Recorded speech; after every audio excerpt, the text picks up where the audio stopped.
নমস্কার বন্ধুরা। তো সুন্দর একটা মোটিভেশন ভিডিও নিয়ে চলে আসলাম। তো আমাকে গতকাল আমার একটা বন্ধু বলেছে যে এখনকার দিনে যে ব্রেকআপ হয়ে যাচ্ছে ভালোবাসার ক্ষেত্রে। তো আমি যাই হোক ভালোবাসার কথা তুলে ধরি না, তো আজকে অবশ্যই তুলে ধরলাম। সব কিছুই আমাদেরকে মোটিভেশন ভিডিও বানাই, সব কিছুই তুলে ধরতে হবে। তো আমাকে সেই ভাইটি বলল যে এখন ব্রেকআপ হয়ে যাচ্ছে কেন, যে ভালোবাসার জিনিসটা নষ্ট হয়ে যাচ্ছে। আজকে ভালোবাসছে একজনকে, আবার দেখছি 1 বছর পরে আরেকজনকে ভালোবাসছে। তো এইগুলো হচ্ছে কেন?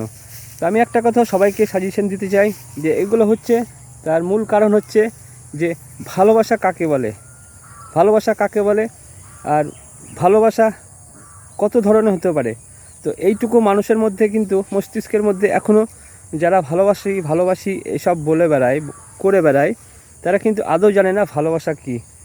তার কারণ হচ্ছে আপনি বুঝলেন না যে ভালোবাসতে হয় কখন, ভালোবাসার ম্যাচুরিটি কখন, আর কোন মানুষটাকে ভালোবাসলে, কোন ছেলেটাকে কোন মেয়েটাকে ভালোবাসলে আমার ভালোবাসাটা চিরস্থায়ী হবে, এইটা মস্তিষ্কের মধ্যে কিন্তু নেই। স্কুল কলেজের ক্ষেত্রে সে হয়তো ভালো লেগে গেছে কোনো ছেলে, কোনো মেয়েকে ভালো লেগেছে, কোনো মেয়ে কোনো ছেলেকে ভালো লেগে গেছে। তো এইভাবেই কিন্তু মনের ভালো লাগা, এই ভালো লাগাটাকে ভালোবাসা ভেবে নেয়। তো সেই ভালোবাসাটা বন্ধুরও হতে পারে, প্রেমিক প্রেমিকারও হতে পারে। তো অনেক ক্ষেত্রে দেখি সেই প্রেমিক প্রেমিকা হয়তো ভালোবাসতে চাইছেন আর হয়ে যাচ্ছে বন্ধুত্ব।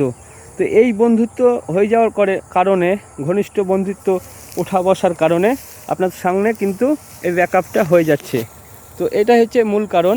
তো আপনার যখন সঠিক ম্যাচুরিটি হবে, হ্যাঁ, আর আপনার সত্যিই যদি ভালোবাসা আপনার মনের সঙ্গে, তার মনের সঙ্গে যদি মিল থাকে, অবশ্যই ভালোবাসা হয়তো সারা জীবন থাকতেই পারে। তো ব্যাকআপটা হচ্ছে এই কারণেই। আমার কথাগুলো যদি বুঝতে পারেন, যদি ভালো লেগে থাকে, অবশ্যই সবাই সাবস্ক্রাইব, ভালোবাসা দিয়ে পাশে থাকবেন। বাই বাই সকলকে। আমি পরেশ প্রধান, মুর্শিদাবাদ বর্ধমান থেকে। বাই বাই সকলকে, লাভ ইউ অল।